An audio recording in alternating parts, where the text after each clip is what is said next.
Good afternoon, everyone. The Newsroom is a show directed by Aaron Sorkin, featuring the likes of Jeff Daniels and Emily Mortimer. Most of us would have seen the opening scene of the show where Jeff Daniels is asked, "What makes America the greatest country in the world?" And his answer is considered to be one of the most honest moments in American television. The Newsroom is Aaron Sorkin's take on how the media should report the news and is one of the few shows that gives us an insight into what goes in the development of a news broadcast. Set in the early 2010s, the show had 3 seasons and was mostly well received by the critics and the audiences. Keeping our focus on the first season, we will discuss how ethics matter in the news media and how vested interests try to control the narrative of the news. During the first season, Aaron Sorkin uses his nuanced characters to portray how a prime-time, ratings-friendly, soft news show starts focusing on making sure that they provide the best news possible. The protagonist, a friendly news anchor who never really bothered anybody with his interviews, turns into a serious journalist who isn't afraid to ask the tough questions. One of the dialogues says that the media is biased towards fairness, which in a sense means that the media, in order to sound balanced, tries to blame both sides in a situation where only one side is in the wrong. This is a common practice that news outlets employ to attract viewers from all aisles of the political spectrum. But all stories do not have both sides, and therefore the integrity of the information being put out is compromised. The show focuses on how ethics matter in the news media organizations. In an episode, a junior reporter reveals information obtained off the record by a confidential source, costing the source his job. To rectify her mistake, she has to go on air and tell a lie that the information was lost in translation and that it was her fault that she revealed the incorrect information. While this may seem like a lack of ethics, we must understand that revealing information acquired off the record is considered wrong in journalism. In a later episode, when the news channel has the opportunity to host a debate with the presidential nominees of a party, they are pressurized to go for a soft approach towards the candidates. Instead of asking actual questions that could hold the candidates responsible, they are supposed to ask questions provided by the party. Holding this debate could do wonders for the channel, but it would compromise the ethics of the profession. Thus, the team refuses to do a debate that they felt wasn't up to the standards. Jeff Daniels and Aaron Sorkin are able to sell the whole idea of a more ethical and responsible news organization, showing how responsible journalism is way more effective than yellow journalism. This is even more relevant today as news organizations are more focused on providing entertaining content with the focus on being first instead of on being correct. Now I call upon Nitish to take this forward.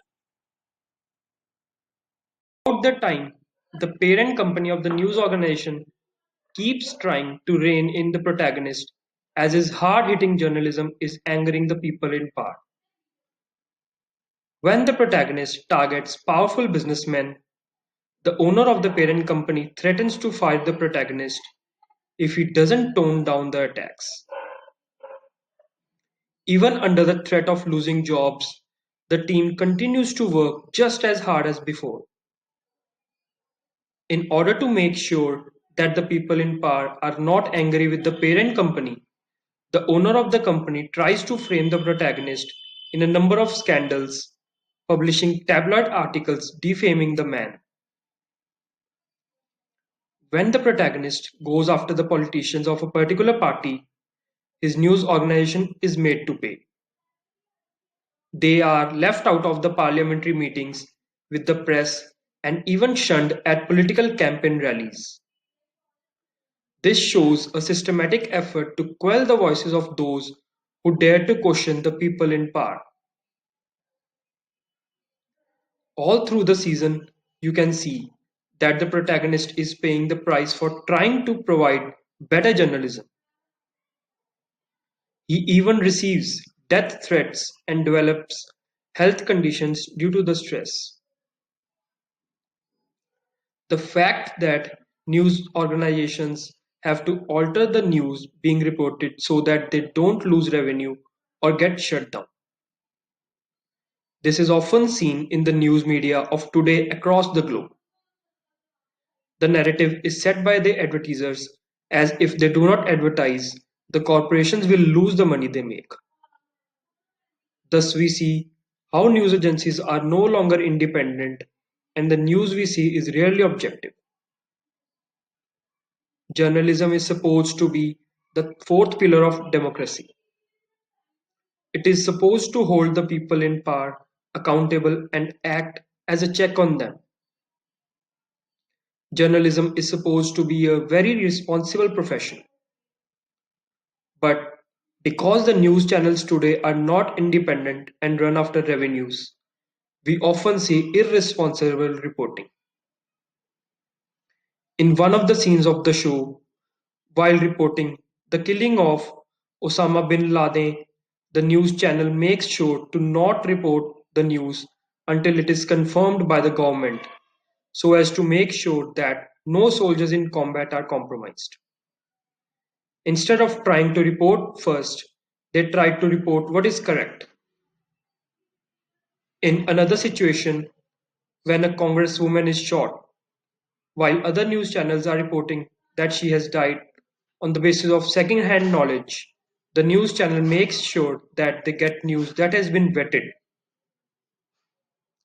The show makes use of very well developed characters to show how difficult the life is in the news industry. It shows how the news organizations is not perfect, but it strives to be.